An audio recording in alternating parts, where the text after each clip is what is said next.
జయ శుభకర వినాయక శ్రీకాణి భాగవర సిద్ధి వినాయక. నమస్కారం. ప్రేక్షకులందరికీ శుభోదయం. ఈనాటి శుభయోగం శీర్షికన పరమయోగులు సిద్ధపురుషులు సంచరించేటటువంటి కైలాస పర్వత వైభవం ఏంటో, మానస సరోవరానికి ఉన్నటువంటి ప్రాధాన్యత ఏంటో, గిరి పరిక్రమ వల్ల ఎటువంటి సత్ఫలితాలు కలుగుతాయో పరిశీలిద్దాం. విశ్వం మొత్తానికి మధ్య భాగంలో కైలాస పర్వతం ఉంది. పరమేశ్వరుడు కైలాస పర్వతంలో 7 పెద్ద పెద్ద ప్రదేశాలలో సృష్టిలో అందరికీ అవసరమైనటువంటి జ్ఞానాన్ని నిక్షిప్తం చేశాడు. ఆ జ్ఞానాన్ని గొప్ప గొప్ప సిద్ధపురుషులు, యోగులు మాత్రమే మనోనేత్రంతో దర్శించగలరు. అలా గొప్ప గొప్ప సిద్ధులు, యోగులు పరమేశ్వరుడు అందించినటువంటి ఆ జ్ఞానాన్ని కైలాస పర్వతం మీద మనోనేత్రంతో దర్శించి అనేక రకాలైనటువంటి సిద్ధ వైద్యాలను లోకంలోకి తీసుకొని వచ్చారు. అనేక రకాలైన వైజ్ఞానికపరమైన విషయాలను లోకంలోకి తీసుకువచ్చారు. ఈ కైలాస పర్వతం దాదాపు 22,000 అడుగుల ఎత్తులో ఉంటుంది. కైలాస పర్వతంలో ఎన్నో అద్భుతాలు దాగి ఉన్నాయి. ఎవరైనా కైలాస పర్వతం ఎక్కాలని ప్రయత్నించినట్లయితే ఎక్కడ ప్రారంభమైతే కొద్దిసేపటికి మళ్ళీ అక్కడికే వస్తారని కూడా అనేక ప్రామాణిక గ్రంథాల ద్వారా తెలుస్తోంది. అంటే కైలాస పర్వతంలో అద్భుతమైన మహిమలు దాగి ఉన్నాయి. మామూలు రోజుల్లో 14 రోజుల పాటు మన జీవితం అనేది కైలాస పర్వతం మీద 12 గంటలతో సమానం. అంటే శరీరంలో త్వరగా మార్పులు వచ్చేటటువంటి ప్రదేశం కైలాస పర్వతం. ఎవరైనా కైలాస పర్వతం పైకి ఎక్కాలని ప్రయత్నం చేసినట్లయితే వాళ్ళ శిరోజాలు తెల్లబడటం, నఖములు పెరగటం, ఇటువంటి మార్పులన్నీ కూడా చోటు చేసుకుంటూ ఉంటాయి. కైలాస పర్వతం మీద ఏ దిక్కు మీద ప్రయాణం ప్రారంభించినా మళ్ళీ ప్రారంభించిన చోటికే వస్తాం. అంటే ఎవరూ కూడా సామాన్యులు కైలాస పర్వతం అధిరోహించడం సాధ్యపడదు. గొప్ప గొప్ప ఋషులు, యోగులు మాత్రమే వాళ్ళ ఆత్మశక్తితో కైలాస పర్వతం ఎక్కటానికి ప్రయత్నించి విజయం సాధించగలరు. ఈ కైలాస పర్వతానికి క్రింది భాగంలో బ్రహ్మదేవుని మనోనేత్రంతో ఆవిర్భవించిన మానస సరోవరం ఉంది. ఈ మానస సరోవరంలో కూడా ఎన్నో అద్భుతాలు ఉన్నాయి. మానస సరోవరంలో గంటలు గడిచే కొద్దీ సరోవరంలో ఉన్నటువంటి రంగులు మారిపోతూ ఉంటాయి. కొద్ది సమయంలో ఒక రంగు, తర్వాత ఇంకొక రంగు, అలా రకరకాలుగా మానస సరోవరం తన రంగులు మార్చుకుంటూ ఉంటుంది. ఒక్కొక్కసారి నీరు గడ్డగట్టినట్లుగా, ఒక్కొక్కసారి గోరువెచ్చగా ఉన్నట్లుగా కనిపిస్తూ ఉంటుంది. అలాగే నక్షత్రాలు, గ్రహాలు, కైలాస పర్వత నీడలు కూడా మానస సరోవరంలో కనిపిస్తూ ఉంటాయి. ప్రతిరోజు కూడా సూర్యోదయానికి ముందు వచ్చేటటువంటి అరుణోదయ కాలంలో కొన్ని కాంతి పుంజాలు మానస సరోవరంలోకి ప్రవేశించినట్లు, తర్వాత మళ్ళీ మానస సరోవరం నుంచి ఆ కాంతి పుంజాలు బయటికి వెళ్ళినట్లు మనం దర్శించుకోవచ్చు. అంటే కైలాస పర్వతం పరిసర ప్రాంతాల్లో తపస్సు చేసుకునేటటువంటి సిద్ధులు, యోగులు కాంతి పుంజాల రూపంలో ప్రతిరోజు కూడా మానస సరోవరంలో స్నానం చేస్తారు. అది కైలాస పర్వతానికి, మానస సరోవరానికి ఉన్నటువంటి అద్భుతంగా ప్రతి ఒక్కరూ గుర్తించాలి. అందుకే జీవితంలో ఒక్కసారైనా కైలాస పర్వతం దర్శనం చేసుకోవటం, కైలాస పర్వతం చుట్టూ ప్రదక్షిణ చేయటం, అంటే గిరి పరిక్రమ చేయటం ద్వారా అద్భుతమైన ఆధ్యాత్మిక ఆనందాన్ని పెంపొందింపజేసుకోవచ్చు. పరమేశ్వరుడి సంపూర్ణమైన అనుగ్రహానికి ప్రతి ఒక్కరూ సులభంగా పాత్రులు కావచ్చు.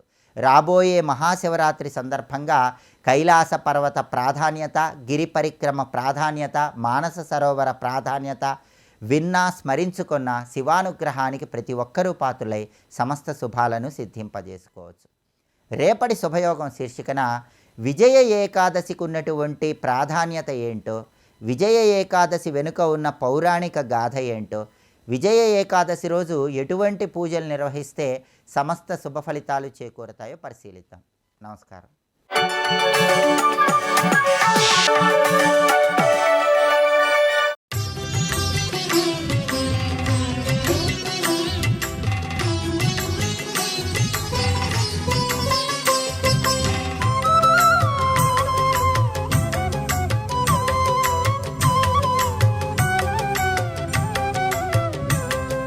సర్వదేవతలకు ఈశ్వరుడై, దేవదేవుడై, మహాదేవుడై, సదాశివుడై, పరమేశ్వరుడై చెప్పబడుతున్న భువనేశ్వరుడు ఆయన స్వరూపం కోటి సూర్య ప్రతీకాసహ చంద్రకోటి సుశీతల. అంత దివ్యంగా తేజరిల్లుతున్నాడు.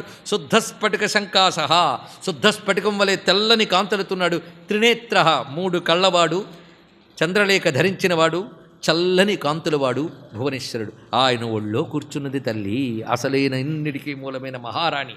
ఆవిడ వామాంకే సన్నిషణ్ణాస్య దేవి శ్రీ భువనేశ్వరి. అక్కడ ఆయన ఒళ్ళో కూర్చుందిట భువనేశ్వరి. ఎలా ఉన్నదయ్యా ఆ తల్లి అంటే సమస్త రత్నాభరణములు ధరించి ప్రకాశిస్తున్నది. నఖశిఖ పర్యంతం వివిధ రత్నాభరణములతో తేజరిల్లుతున్నది. నవరత్న గణాకిర్ణ కాంచీదామ విరాజిత తప్త కాంచన సన్నద్ధ వైడూర్యాంగద భూషణ కనత్ శ్రీచక్ర తాటంక విటంక వదనాంబుజ. శ్రీచక్రములే చెవికమ్మలుగా చేసి ధరించి ఉన్నది. లలాట కాంతి విభవ విజితార్ధసుధాకర. చక్కటి లలాటము, దానిపైన అర్ధచంద్రుడు ప్రకాశిస్తున్నది. ఆ లలాటంపై రమ్యమైన కస్తూరి తిలకం తీర్చిద్దబడి ఉన్నది. ఇక మందహాసం చేస్తున్న ఎర్రని పెదవులతో భాషించుతున్నది. ఒత్తైన జుట్టుకి అనేకములైన దేవతా కుసుమములు అలంకరించుకున్నది. ఒక దివ్యమైన మణిమయమైన కిరీటాన్ని ధరించి ఉన్నది ఆ తల్లి. పైగా మందహాసము, ఆ తెల్లని కాంతులు వెన్నెల్లా అక్కడ పరచుకుంటూ ఉన్నాయి. ఆ మాణిక్యమైన మకుటంతో శోభిల్లుతున్న అమ్మ వదనానికి నమస్కారము. ఆ తర్వాత అమ్మవారి యొక్క శిరస్సు నుంచి పాదముల వరకు వర్ణిస్తూ ఉన్నారు. వరపాసాంకుశాభీతిల సద్బాహు చతుష్టయ. 4 చేతుల్లో వరదముద్ర, అభయముద్ర, కింద 2 చేతులు పాస అంకుశముద్రలు పైన ధరించి చంద్రలేఖ శోభితురాలి, సర్వశృంగార వేషాఢ్య సుకుమారంగ వల్లరి సౌందర్యధారా సర్వస్వ. సమస్త సౌందర్య సారమా తల్లి. నిర్వ్యాధ కరుణామయ, నెపములేని దయ అమ్మ వద్దున్నది. ఆవిడ దయాస్వరూపిణి. ఎవరినైనా ప్రేమగా పలకరిస్తే ఆ పలుకు మాధుర్యం ఆహా అనిపిస్తుందట. ఎంత మధురంగా ఉందయ్యా తల్లి పలుకు అంటే నిజ సల్లాప మాధుర్య వినిర్భర్షిత కచ్చపి. ఇక్కడ వాక్యం అది. కోటి కోటి రవీందూనాం కాంతిం యా బిభ్రతి పర. కోట్ల కోట్ల సూర్య చంద్రుల కాంతుల్ని మించిపోయి ప్రకాశిస్తున్న తల్లి. ఆ తల్లి చుట్టూ అనేక దేవగణములు, దేవకాంతలు సఖీగణములై కొలుచుకుంటూ ఉన్నారు. సర్వదేవతలు కీర్తిస్తున్నారు. అమ్మ సన్నిధిలో కొన్ని శక్తులు 2 చేతులు దోయిలించి సేవ చేస్తున్నాయి. ఆ శక్తులు చూడండి. ఇచ్ఛాశక్త్యా, జ్ఞానశక్త్యా, క్రియాశక్త్యా సమన్విత. ఇంకా లజ్జ, తుష్టి, పుష్టి, కీర్తి, కాంతి, క్షమ, దయ, బుద్ధి, మేధ, స్మృతి, లక్ష్మి. ఇవి మూర్తులు ధరించి అమ్మను కొలుచుకుంటున్నాయి. లక్ష్మి అంటే శోభ అని అర్థం. ఇక్కడ వీటి అర్థములు ఏమిటి? అవన్నీ అమ్మ దగ్గర ఉన్నాయంటే అర్థం ఏంటి? ఇవన్నీ అమ్మను కొలుచుకుంటున్నాయి అంటే అమ్మ అనుగ్రహిస్తే ఇవి మనకు లభిస్తున్నాయి. ఇవన్నీ కూడా లభించినవన్నీ ఏం చేయాలి? అమ్మను కొలుచుకోవాలి. అది చెప్పడం. వీటన్నిటితో నీకు వచ్చిన బుద్ధితో, మతితో, తెలివితో అమ్మను కొలుచుకో. కనుక ఇవన్నీ శక్తులే అమ్మను కొలుచుకుంటున్నాయి. నీకు ఆ శక్తులు అమ్మ ఇచ్చింది, వాటితో నువ్వు అమ్మను కొలుచుకో. ఇది దీనిలో వాళ్ళు తెలుసుకోవాల్సిన విజ్ఞానం. అలాగే అమ్మవారికి అటు ఇటు సచామర రమావాణి సవ్య దక్షిణ సేవిత. వాళ్ళిద్దరు ఎవరు? ఇది తెలుసుకోవాలి. రమ అంటే ఐశ్వర్యం, వాణి అంటే విద్య. నీకు అమ్మవారిచ్చిన జ్ఞానము, ఐశ్వర్యం, ఈ 2 అమ్మ కైంకర్యానికి వినియోగించు. అది దానిలో ఉన్నటువంటి ఆంతర్యం. ప్రతిదాన్ని దర్శించవలసిన విధానం ఇది. ఇలా పరిశీలిస్తూ ఉంటే ఆ తల్లి సమస్త రత్నమయమైనటువంటి అందులో ప్రకాశిస్తూ, ఆ ద్వీపంలో ప్రకాశిస్తూ సమస్త లోకాల్ని పాలించుతున్నది. ఈ తల్లి సమీపంలో, ఆ చింతామణి గృహానికి సమీపంలో రమ్యమైన కాలువలు ఉన్నాయట. అన్ని మధురమైన జలములతో కాలువలు. ఘృతకుల్య, దుగ్ధకుల్య, దధికుల్య, మధుస్రవ, రకరకాల చిన్న చిన్న కాలువలు ప్రకాశిస్తూ ఉన్నాయి. ఇలాంటి భవ్యమైనటువంటి చింతామణి గృహం మధ్యంలో ఉన్నటువంటి ఆ మహారాజరాజేశ్వరి భువనేశ్వరి, రాజరాజేశ్వరుడు భువనేశ్వరుని యొక్క అంకమునందు శోభిల్లుతున్నది. ఆవిడ పంచబ్రహ్మాసనము. జగత్తంతా పంచబ్రహ్మాసనమే, ఇంకోటి లేదు. ఇంత ప్రపంచం మీరు చూస్తే పంచభూతాలు. ఈ పంచభూతములకు మూలమైనవి పంచకృత్యములు. సృష్టి స్థితి సంహార తిరోధాన అనుగ్రహము. అనుగ్రహం అనే కృత్యం నుంచి ఆకాశభూతం వచ్చింది. చూడండి ఇక్కడ. తిరోధాన కృత్యం నుంచి వాయుభూతం వచ్చింది. సంహార కృత్యం నుంచి అగ్నిభూతం వచ్చినది. అలాగే స్థితి కృత్యంలోంచి జలభూతం వచ్చింది. సృష్టి కృత్యంలోంచి భూతత్వం వచ్చింది. కనుక పంచకృత్యాలు పంచభూతాలు. వాటి గుణములు పంచతన్మాత్రలు.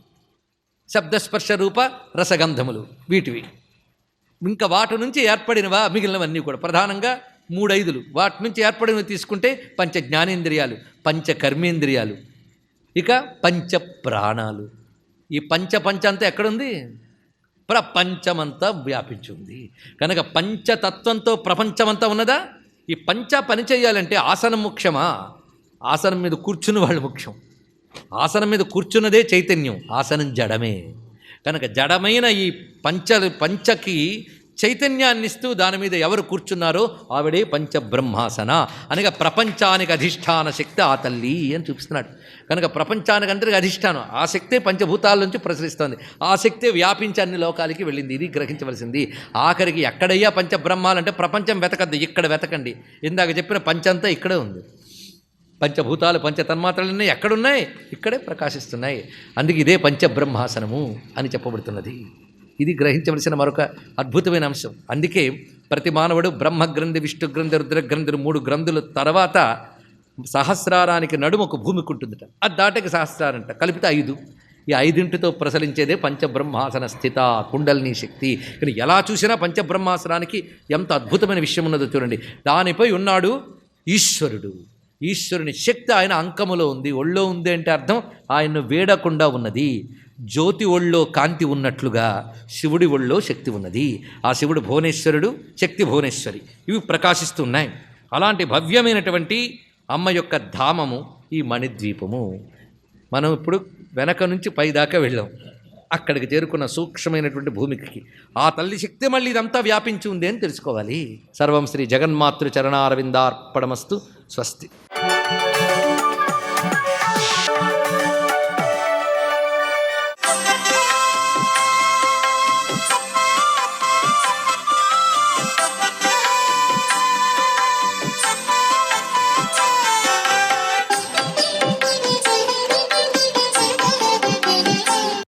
ఓం నమో నారాయణాయ.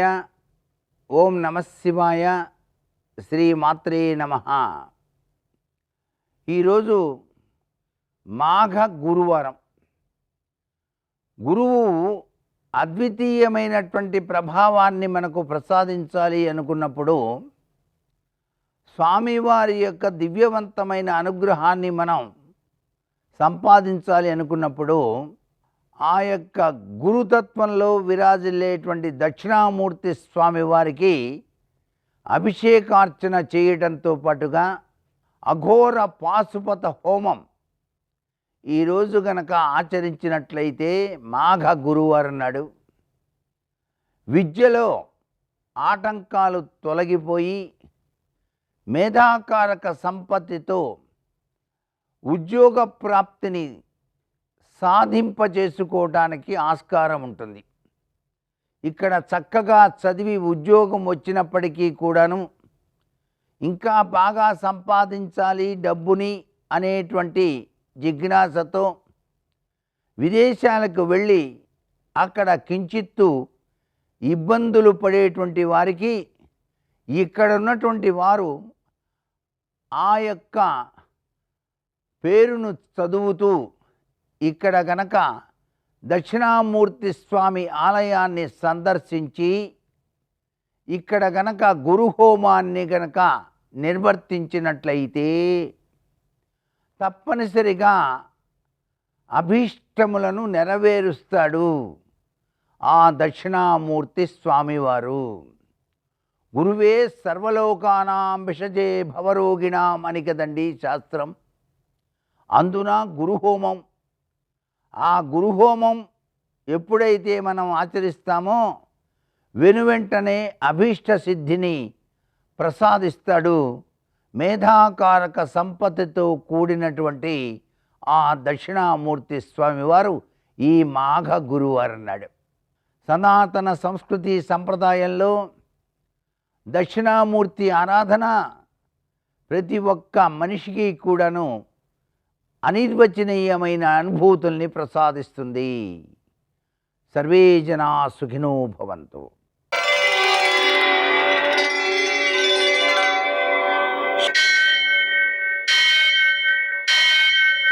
సహస్రశీరుషం దేవం విశ్వాక్షం విశ్వశంభువం విశ్వం నారాయణం దేవమక్షరం పరమం పదం విశ్వతః పరమాం నిత్యం విశ్వం నారాయణగుం హరిం విశ్వమేవేదం పురుషస్తద్విశ్వముపజీవతి పతిం విశ్వస్యాత్మేశ్వరం శాశ్వతం శివమచ్యుతం నారాయణం మహాజ్ఞేయం విశ్వాత్మానం పరాయణం.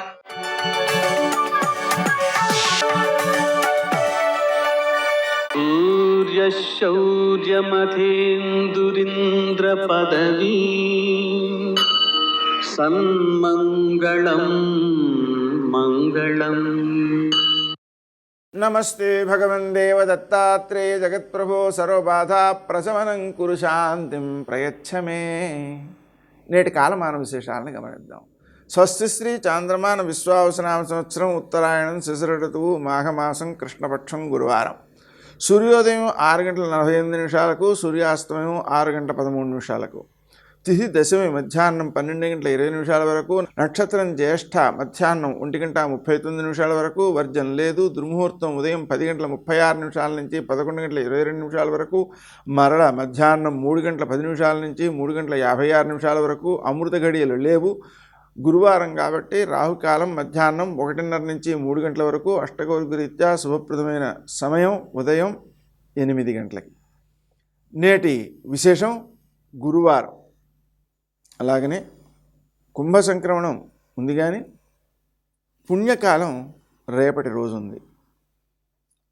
గురువారం కాబట్టి మనం ఆచరించదగిన ధార్మిక కృత్యాలు ఏమిటి అంటే, దత్తాత్రేయ స్వామిని ప్రార్థించాలి, పూజించాలి. దత్తాత్రేయ స్వామిని అనఘాదేవిని పూజించుకోవడం ద్వారా మనలో మన చుట్టూ ఉండేటువంటి ఘటనల నుంచి జ్ఞానాన్ని సముపార్జించే శక్తి, సన్మార్గంలో ధనాన్ని సముపార్జించే శక్తి, దాన్ని రక్షించుకునే శక్తి, దాన్ని సద్వినియోగపరచుకునే శక్తి బలపడతాయి, పెరుగుతాయి. అలాగనే రేపటి రోజున ఏకాదశి వ్రతం ఉంది కాబట్టి దశమి రోజున మనం ఏకభుక్తం చేయాలి. అంటే మధ్యాహ్నం మాత్రమే భోజనం చేయాలి, రాత్రి ఫలహారం చేయవచ్చు. ఆ విధంగా చేయడం ద్వారా ఏకాదశి వ్రతం సమగ్రమవుతుంది. నేటి ఆణిముత్యాలు.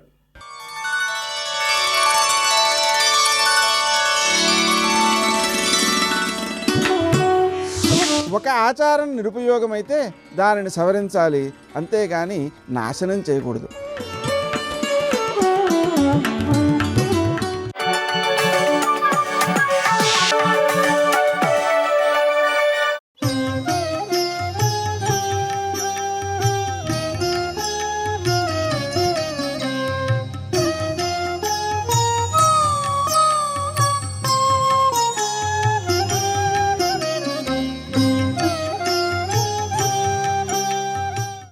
కొంటివి మా హృదయంబులు కొంటివి మా నంబు లజ్జ కొంటివి వలువల్ కొంటవిక ఎట్లు చేసేదో కొంటవు కదా చిన్ని కృష్ణ ఇప్పుడు చెప్పుమా అన్నారు వాళ్ళు. ఓ కృష్ణ, నువ్వు చాలా కొంటె పని చేశావు. మా యొక్క హృదయాలను దొంగతనం చేశావు. దొంగతనం అంటే వాళ్ళకి తెలియకుండా తీసేసుకోవడం దొంగతనం. అంటే వాళ్ళకి తెలియకుండానే వాళ్ళ హృదయం కృష్ణుడు యందు ప్రవేశించి మా యొక్క హృదయాలను కొల్లగొట్టావు. ఇప్పుడు బట్టలు కూడా కొల్లగొట్టావు. ఇది దోషం. ఎందుకో తెలుసా? నువ్వు ఒక్కడివే వచ్చి కూర్చునుంటే అది వేరు. నీకోసమే మేము వ్రతం చేస్తున్నాం కాబట్టి ఏమో నిన్ను బట్టలు అడుగుదుమేమో. నీతో గోపాల బాలుని తీసుకొచ్చి చెట్టు మీద కూర్చోబెట్టి మా బట్టలు ఎత్తుకుపోయి మమ్మల్ని వచ్చి బట్టలు తీసుకోమంటున్నావే, ఇది ధూర్త చేష్టితం కాదా? నందమహారాజుకి నీ మీద ఫిర్యాదు చేయవద్దా? నీ పరిధి దాటిపోలేదా నువ్వు అని అడిగారు వాళ్ళు. అంటే ఆయన అన్నాడు, ఎవ్వనిగని మోహించిరి ఎవ్వడు మీ మానసముల నెల్లహరించన్ ఎవ్వటిలే మీకు కూరిమి ఎవ్వనిపై తెలుపరాదే ఏనంజుడనే అని అడిగాడు. ఆయన అన్నాడు, మంచిదే, మీరు మాట్లాడుదురు కానీ ఇప్పుడు మీరు బట్టలు లేవు అని కదూ అంటున్నారు. బట్టలు ఆవరణములు శరీరమునకు ఆచ్ఛాదించి ఉంచుతాయి. బట్టలు విప్పి మీరు మీ శరీరాన్ని దేంతో ఆచ్ఛాదించారు? ఇప్పుడు నీటితో ఆచ్ఛాదించారు. బయటికి వస్తే ఇబ్బంది, అందుకని రాకుండా నీళ్లలో నించున్నారు కదా. అంటే ఆవరణ ఉందా లేదా? బట్ట లేకపోయినా వేరొక ఆవరణ మీకుంది. వేరొక ఆవరణలో మీరు నిలబడి ఉన్నారు. నిలబడి నాతో మాట్లాడుతున్నారు.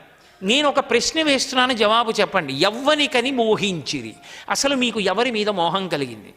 ఎవరు భర్తగా కావాలనుకుంటున్నారు? ఎందుకు ఈ వ్రతం చేస్తున్నారు? ఎవరిని ఉద్దేశించి చేస్తున్నారు? నాకు చెప్పండి అన్నాడు. నీకోసమే అని వాళ్ళు అనగలరా? వాళ్ళు అనలేదు, ఊరుకున్నారు. ఆయన అన్నాడు, నా ఇంటికి దాసులరై నాయాజ్ఞ వహించి మీరు నడచెదరేని మీ అంబరమ్ములిచ్చద తోయమ్ముల వెడలి 2 తొయ్యలలారా అన్నాడు. నా ఇంటికి దాసులై మీరు నా ఆజ్ఞని నిర్వర్తిస్తాను అంటే మీ బట్టలు మీకు ఇచ్చేస్తాను, నీళ్లలోంచి బయటికి వచ్చి నిలబడండి, నా దగ్గరికి రండి, బట్టలు ఇస్తానన్నాడు. నా ఇంటికి దాసులరై అంటే దాసి అన్న మాటకు ఒక అర్థం ఉంటుంది. ఆవిడికి ఇష్టమా ఇష్టం లేదా అన్న మాటతో సంబంధం ఉండదు. పరతంత్ర బుద్ధి, యజమాని ఇష్టం కోసం తను చేస్తుంది. అది ఎవరి యందు ఉంటుంది అంటే భార్య యందు ఉండాలి. తాను భర్తని శాసించడం కాదు, భర్త తృప్తి కొరకు తాను జీవిస్తుంది. అది ధర్మం సతికి. కాబట్టి మీరు అలా ఉండగలరా? నా ఇంటికి అలా కదు రావాలని మీరు వ్రతం చేస్తున్నారు. మీరు అలా చేసేది వ్రతం అయితే నేను చెప్పింది వినాలి కదూ. మీరు బయటికి వచ్చి బట్టలు ఉచ్చుకోండి, నేను చెప్తున్నాను. ఇది ఉపాసనకి సంబంధించిన రహస్యం. ఇది పెద్ద పరీక్ష. మీరు నిజంగా నాకు భార్యలు కావాలనుకుంటే, నా ప్రీతి మీ ప్రీతి కావాలి, నా ప్రీతి రమ్మంటున్నాను, వచ్చి బట్టలు తీసుకోండి. అయితే ఇక్కడ మీరు నన్ను ఒక ప్రశ్న వేయచ్చు, ఏమంటే అది ధూర్త చేష్టితం కదా, ఒక్కడు ఉండి పిలిస్తే తప్పు లేదు, ఇంతమంది గోపాల బాలుర్ని చుట్టూ పెట్టుకుని పిలవచ్చా? చలితో వణికిపోతున్నారే వాళ్ళు నీళ్లలో, ఏదో ఒక ఆవరణ ఉంది కదా మీకు అని ఈ దీర్ఘ ప్రసంగం చేయొచ్చా? అసలు వెళ్ళొచ్చా? అలాగా ఎలా సమర్థిస్తాం కృష్ణుడి యొక్క చేష్టితాన్ని? అంటే మీరు ఇక్కడ బాగా గమనించవలసిన విషయం ఒకటి ఉంది. అదొక్కటి మీరు బాగా పట్టుకోగలిగితే మీరు గోపికా వస్త్రాపహరణ ఘట్టమునందున్నటువంటి రహస్యం మీకు అర్థమైపోతుంది. ఒకటి, వ్రతము ఫలించదు ఒక కారణానికి. దేని చేత ఫలించదు అంటే జలములకు అధిష్టాన దేవత వరుణుడు. జలములకు ఆగ్రహం కలిగేటట్టుగా ఎవడు స్నానం చేస్తాడో వాడు తర్వాత చేసినటువంటిది వాడి విషయంలో ఫలించదు. ఎందుకు ఫలించదు అంటే అసలు స్నానం దేని కొరకు చేశారు? వ్రతం చేయడానికి. ఆ స్నానం చేసేటప్పుడు వరుణుడి పట్ల గౌరవంతో చెయ్యాలి. అంటే దిగంబర స్నానం చేయకూడదు. ఒంటి మీద నూలుపోగు లేకుండా స్నానం చేస్తే అది ఎదురుగుండా ఉన్నటువంటి జలాధిష్టాన దేవత అయినటువంటి వరుణుడి పట్ల అపచారం చేసినట్టు. అప్పుడు ఆయన ఏం చేస్తాడంటే శరీరంలో ఉన్న తేజస్సుని హరించేస్తాడు. అందుకే ఒంటి మీద బట్టతోటే స్నానం చేయాలి. గోపకాంతలు ఏం చేశారు? బట్టలు బయట విడిచిపెట్టి స్నానానికి వెళ్ళారు. ఇప్పుడు అది మొట్టమొదటి దోషం వచ్చింది. ఇప్పుడు ఆ దోషం పోవాలంటే ప్రాయశ్చిత్తం జరగాలి. ప్రాయశ్చిత్తం అయితే తప్ప వ్రతం ఫలించదు. ఇప్పుడు వాళ్ళని అనుగ్రహించడానికి ఆయన ప్రాయశ్చిత్తం చెప్తున్నాడు. మొదటిది. 2, నదీ స్నానం అనకు ఒక నియమం ఉంటుంది. నదీ స్నానానికి మీరు ఏ బట్టలు కట్టుకుని వెళ్ళారో ఆ బట్టలే కట్టుకుని మళ్ళీ రాకూడదు. నేను పంచె కట్టుకుని లాల్చీ వేసుకుని నదీ స్నానానికి వెళ్ళాను అనుకోండి, దాన్ని అక్కడ విడిచిపెట్టి ఓ తువ్వాలు కట్టుకుని స్నానం చేసి పైకొచ్చి వేరు పంచె వేరు లాల్చీ కట్టుకుని దేవాలయంలోకి వెళ్ళాలి తప్ప ఏ బట్టలు కట్టుకుని స్నానానికి వెళ్ళానో ఆ బట్టలే కట్టుకుని మళ్ళీ పైకి వెళ్ళకూడదు. ఇప్పుడు వాళ్ళు ఏ బట్టలు కట్టుకుని మళ్ళీ వ్రతం చేయడానికి వెళదాం అనుకుంటున్నారు? అదే కదంబ వృక్షం కింద సైకతంతో చేసిన కాత్యాయని వ్రతం ఏ బట్టలతో చేద్దామని వాళ్ళ ఉద్దేశ్యం. అంటే వాళ్ళు స్నానానికి వెళ్ళినప్పుడు ఏ బట్టలు ఇప్పారో ఆ బట్టలే కట్టుకుని చెయ్యాలని. అది దోషం కాదా? ఇప్పుడు ఆ బట్టలు పరమేశ్వర ప్రసాదితములు కావాలి.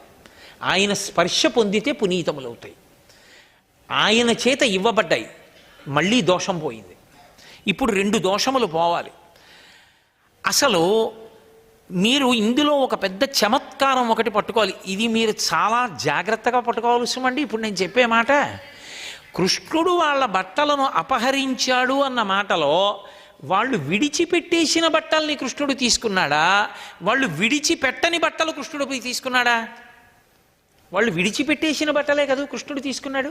ఇప్పుడు కృష్ణుడు ఇచ్చాడు అనుకోండి, ఏమిస్తాడు? వాళ్ళ బట్టలే వాళ్ళకి ఇస్తాడు, వాళ్ళు విడిచిపెట్టేసిన బట్టలే వాళ్ళకి ఇస్తాడు.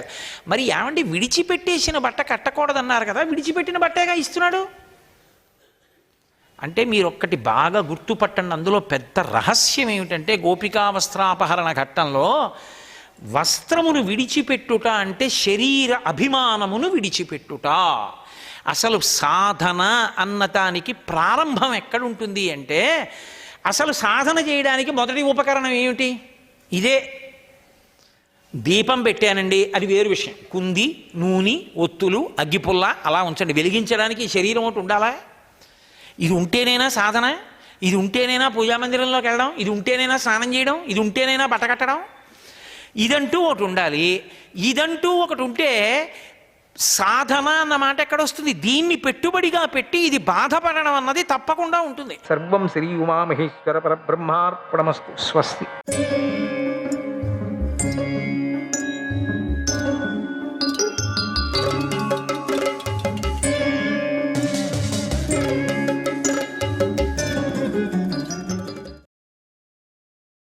ఎవరితో ఇబ్బంది ఉండదు అని అనుకుంటామో వాళ్ళ దగ్గర కూడా జాగ్రత్తగా ఉండాలా.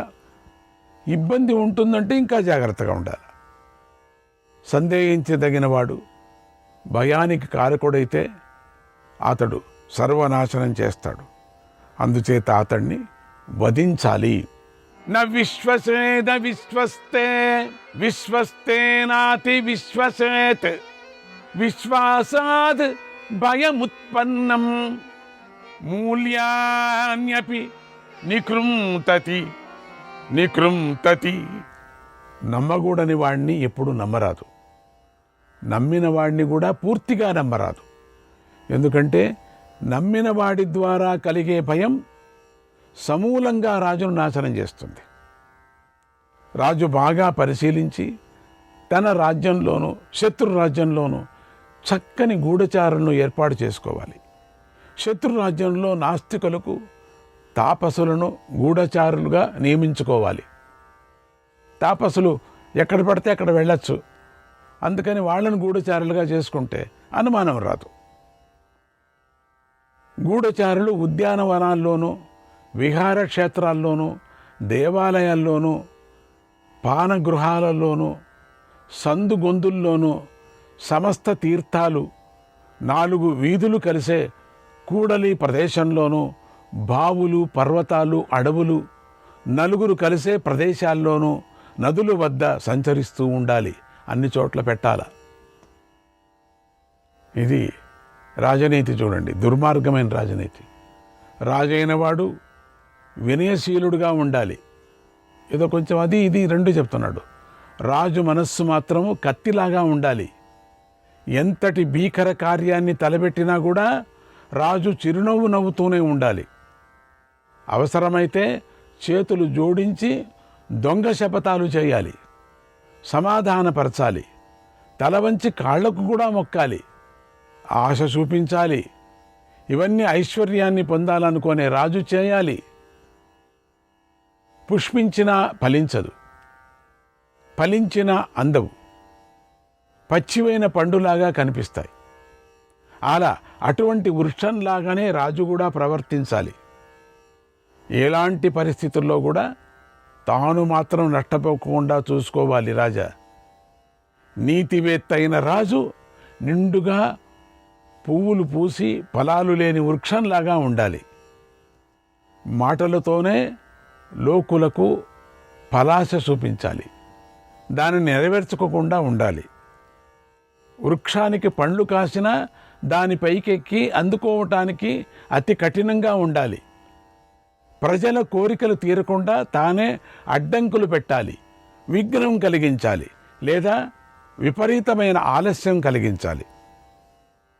పండ్లు పచ్చివిగా ఉండి చూడటానికి మాత్రం పక్వం చెందిన వాటిలాగా ఉండాలి. అంటే స్వార్థ సాధకుల దురాశ నెరవేరకుండా చూడాలి. రాజు మాత్రం నష్టపోకూడదు.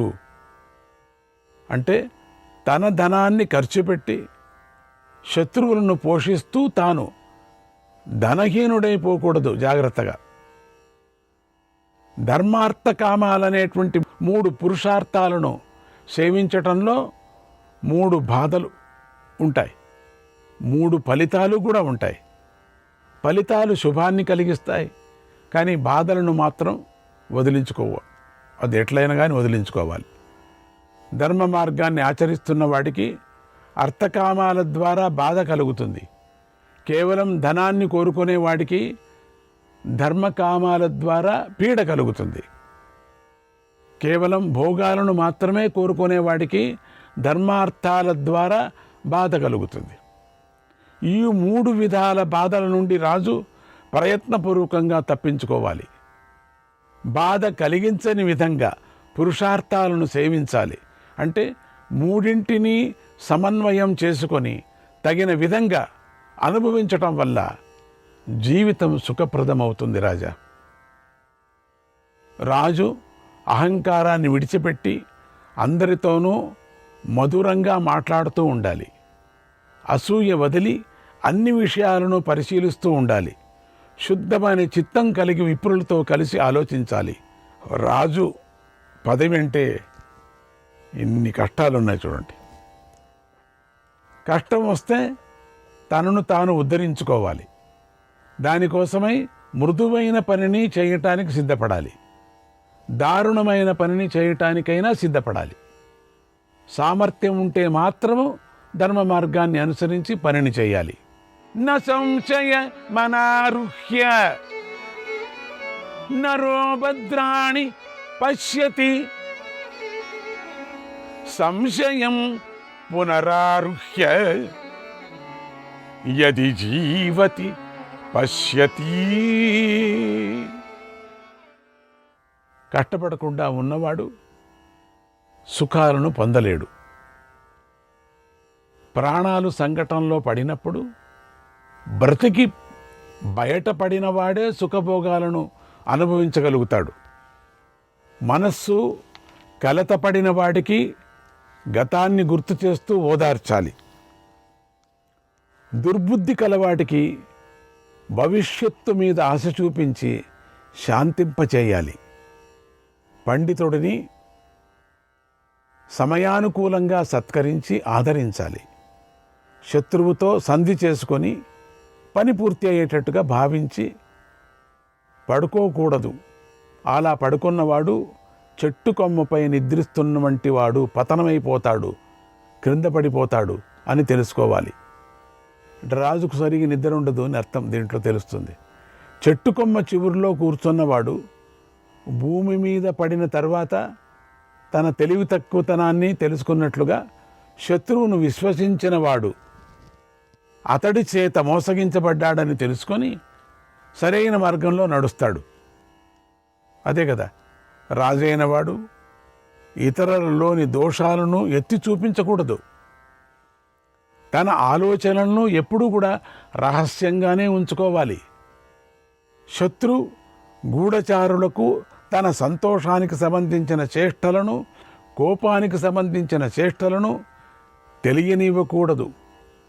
చివరికి తన గూఢచారులు ఎదుట కూడా తన చేష్టలను తెలియనివ్వకోకుండా ప్రవర్తించాలి. రాజు జాలరి వంటివాడు. ఎన్నో దారుణమైన కర్మలు చేయాలి. అప్పుడే ఐశ్వర్యాన్ని పొందుతాడు. క్రూరమైన కర్మలు ఆచరించకపోతే వృద్ధి చెందలేడు రాజు. శత్రుబలం బలహీనమైనప్పుడు, రోగాలతో పీడించబడుతూ ఉన్నప్పుడు, పరిస్థితులంతా బాగానే ఉన్నాయని నిశ్చింతగా ఉన్నప్పుడు రాజు ఒక్కసారిగా శత్రువుపై దాడి చేయాలి. ఆ సమయం చూసుకొని దాడి చేయాలి. ఆ దాడి చేసినప్పుడే ఆ రాజ్యం దక్కుతుంది మనకు. ధనవంతుడు మరో ధనవంతుడి వద్దకు వెళ్ళడు. అలాగే పనిలో కృతార్థుడైన వాడు ఇతరులతో స్నేహం చెయ్యడు. కాబట్టి ఏ పనినైనా సరే సగం మాత్రమే చేయాలి. సంపదలు కోరుకునే రాజు అసూయకు లోను కాకుండా సంధికైనా యుద్ధానికైనా ప్రయత్నిస్తూ ఉండాలి. తానెప్పుడు ఉత్సాహంగా ఉండేందుకే ప్రయత్నించాలి కదా. రాజు ఎప్పుడు ఏం చేస్తాడో అనే సంగతి మిత్రులకు కానీ శత్రువులకు కానీ తెలియనివ్వకూడదు. ప్రారంభించిన పని లేదా పూర్తి అయిన పని మాత్రమే వారికి కనిపించాలి, వారికి తెలియాలి. తన మీదకు ఏది రానంత వరకు ఏమొస్తుందో అని భయపడుతూ అన్ని ఏర్పాట్లు చేసుకోవాలి. భయం కలిగినప్పుడు మాత్రం నిర్భయంగా వ్యవహరించాలి. భయాన్ని ఎదురించి శత్రువును దెబ్బతీయాలి. దండించి లొంగ తీసుకున్న శత్రువుపై రాజు దయ చూపించకూడదు. ఎప్పటికీ కూడా దయ చూపిస్తే మృత్యువును పిలిచిన వాడవుతాడు. మృత్యువును తన పక్కలో కూర్చోబెట్టుకున్నవాడవుతాడు. అది కంచరగాడిద గర్భం ధరించడం వంటిది అని తెలుసుకోవాలి. ఏంటి? కంచరగాడిద గర్భాన్ని ధరించి ప్రసవించిన తక్షణమే మరణిస్తుంది అంటే మరణిస్తాడు అని అర్థం. కంచరగాడిద అట్లా గర్భం ధరించి ప్రసవించిన తక్షణమే మరణిస్తుందట. అనాగతం హి బుద్ధ్యేత యచ్చ కార్యం పురఃస్థితం నతు బుద్ధిక్షయాత్ కించిత్ అతిక్రామేత్ ప్రయోజనం. అతిక్రామేత్ ప్రయోజనం. భవిష్యత్తులో చేయవలసిన పనిని గురించి ముందుగానే ఆలోచించుకోవాలి. దానికి తగినట్లుగా ఏర్పాటు చేసుకోవాలి. అలాగే ఎదుటకు వచ్చి మీద పడిన పని విషయంలో కూడా అలాగే ప్రవర్తించాలి. కానీ బాగా ఆలోచించకుండా ఏ పనిని విడిచిపెట్టకూడదు. ఉద్దేశాన్ని విడిచిపెట్టకూడదు. ఐశ్వర్యాన్ని కోరుకునే రాజు దేశకాలాలను బట్టి నడుచుకొని కర్తవ్యాన్ని చేయాలి. దైవము, ధర్మము, అర్థము, కామాలను సేవించాలి. తన శుభానికి దేశకాలాలే కారణాలు అని గ్రహించాలి. ఇదే నీతి శాస్త్రం చెప్పిన విషయం. శత్రువు చిన్నవాడే కదా అని ఉపేక్షిస్తే వాడే తాటి చెట్టులాగా పెరిగిపోతాడు. మొదట దుష్టబోధన చేసి మంచి బోధన చేస్తున్నాడు. అడవిలో పుట్టిన అగ్నిలాగా విజృంభించి అచిరకాలంలోనే మహావినాశాన్ని కలిగిస్తాడు, సృష్టిస్తాడు. ఓ మహారాజా, నీ శత్రువు అలాంటి వాడే, గమనించు. నిప్పురవ్వను మెల్లగా రాజేస్తే వృద్ధి చెందుతుంది. అలాగే తనను కూడా క్రమంగా వృద్ధి చేసుకున్న రాజు శత్రువులనే ఎంత ఇంధనాన్ని అయినా మింగేస్తాడు, అంటే వధిస్తాడు. రాజు ఎవరికైనా మాట ఇచ్చి ఆశ చూపిస్తే దాన్ని త్వరగా నెరవేర్చకూడదు. తీర్చవలసిన సమయం వచ్చినప్పుడు ఏదో ఒక అడ్డంకిని కల్పించుకొని వ్యవధిని పెంచుకోవాలి. తగిన కారణాలు చూపించాలి. ఆటంకాలు కలిగిస్తూ కాలాన్ని జప్యం చేయాలి. దానికి చూపించే కారణాలు తగినట్లుగా ఉండాలి. అతుక్కుపోయేటట్లుగా యుక్తియుక్తంగా ఉండాలి.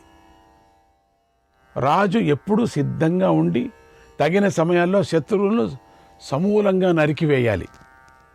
ఓ మహారాజా, నువ్వు పాండవుల విషయంలో కానీ ఇతరుల విషయంలో కానీ రాజనీతి పాటించు. ఆతరపడద్దు. ఏదేంటో ఇప్పుడే నిర్ణయించుకోవద్దు. అందుకే నీకు ఇంతగా నేను చెప్పాను. ఇంతగా ఎన్ని రోజులు కూర్చొని నీకు ఎందుకు చెప్పినానంటే, ఇప్పుడు నువ్వు ఆతరపడి ఏదైనా చేస్తే నీకు చెడ్డ పేరు ఉండిపోతుంది. ఆ శత్రువులు బలాఢ్యులైతే ఏం చేయాలా? వాళ్ళు బలం లేని వాళ్ళైతే ఏం చేయాలా?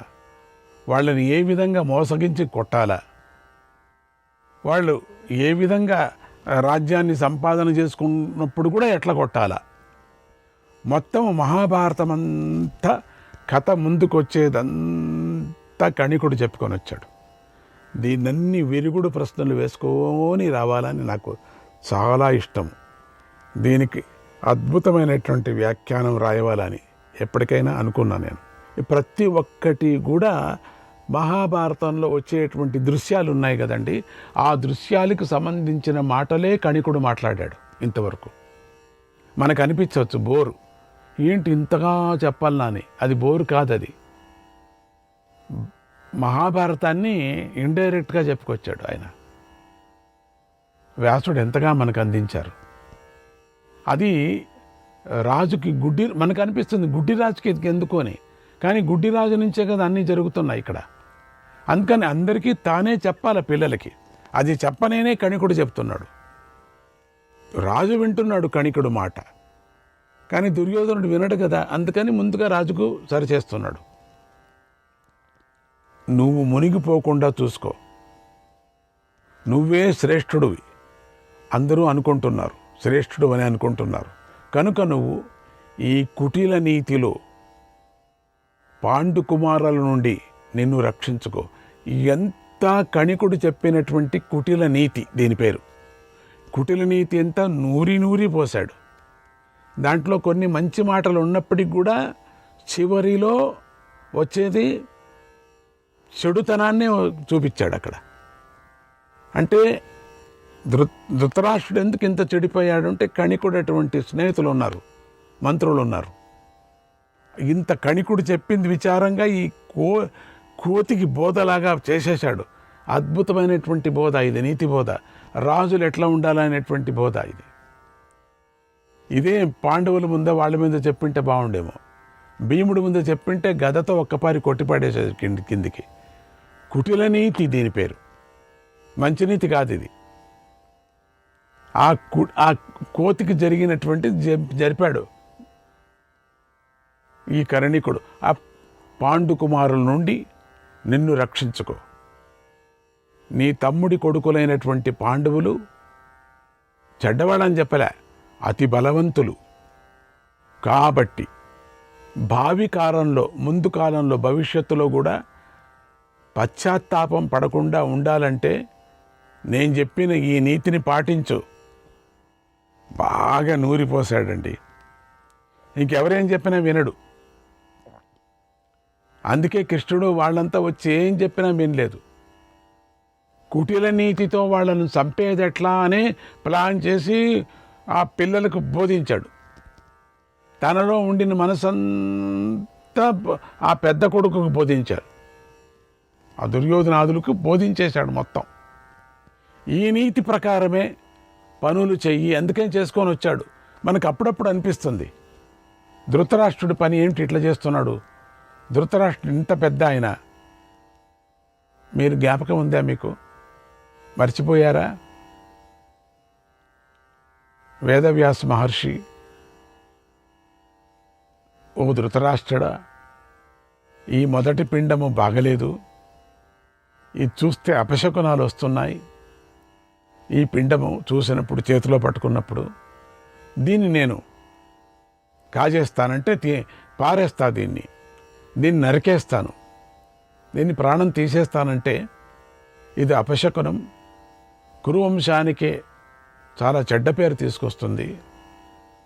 కురువంశాన్ని కొన్ని లక్షల మందిని చంపుతాడు అని అన్నప్పుడు నా మాట వినలేదు అని ముందుకు ఎప్పుడో చెప్తాడులేండి.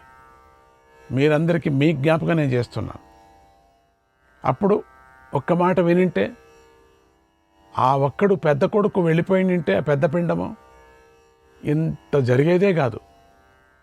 దాని నుంచి అంతా జరుగుతున్నది ఇక్కడ. అంటే వ్యాసుడిది ఏమీ తప్పులేదు ఇక్కడ. ఉండిని చెప్పాడు, అయ్యా దీన్ని తీసేసేయి, ఇది బాగలేదు, ఇది విషము అన్నప్పుడు వినలేదు. అప్పటి నుంచినే ఆ పిండం నుంచినే ప్రేమ పెట్టుకున్నాడు ఈ గుడ్డోడు. ఇంకా పుట్టిన తర్వాత పుట్టుకుంటాడా? అందుకని ఇక్కడి కణికుడు చెప్పినటువంటి ఈ నీతి ప్రకారమే పనులు చెయ్యి. అందుకనే మొదటే అటువంటి వాడు ధృతరాష్ట్రుడు. మనకు అనిపిస్తూ ఉంటుంది ఎందుకు ఇంత చెడ్డవాడు అయిపోయాడని. అని ఈ విధంగా కణికుడు ధృతరాష్ట్రుడికి ఉపదేశించి అంతే పుల్లబెట్టి వెళ్ళిపోయాడు. ఇంకదే కదా కావాల్సింది. ఇంకా లగులుకుంటుంది. ఇక ధృతరాష్ట్రుడు శోకంతో కలత చెందుతూ విపరీతంగా బాధపడుతూ అలాగే ఉండిపోయాడు. మనస్సు బాగలేదు, చాలా కష్టపడుతున్నాడు. వాళ్ళని చూసి కుళ్ళు కష్టపడుతున్నాడు. శ్రీకృష్ణాయ పరబ్రహ్మణే నమః. పాంచాల రాజుపై విజయం సాధించటంలో పాండవులు చూపిన బలపరాక్రమాలకు లోకమంతా ఆశ్చర్యపోయింది. పాండవులను మెచ్చుకుంది. ధర్మరాజు యువరాజు అయ్యాడు. అది కౌరవులకు తలవంపు అయింది. ఓడిపోయారు కదా. పాండవులను చూసి వారు అసూయపడ్డారు, లోలోన కుమిలిపోయారు. వాళ్ళ నాన్న ఎట్లా కుమిలిపోయాడో వీళ్ళు కూడా అట్లే కుమిలిపోయారు. ఎలాగైనా సరే పాండవులను వధించి తీరాలనేటువంటి నిర్ణయానికి వచ్చారు అందరూ. ఈ 100 మంది కూడా. ఈ ఒక రోజున శకుని, దుర్యోధనుడు, దుశ్శాసనుడు, కర్ణుడు సమావేశమై దుష్ట మంత్రాలోచన చేశారు. శ్రీకృష్ణాయ పరమాత్మనే నమః.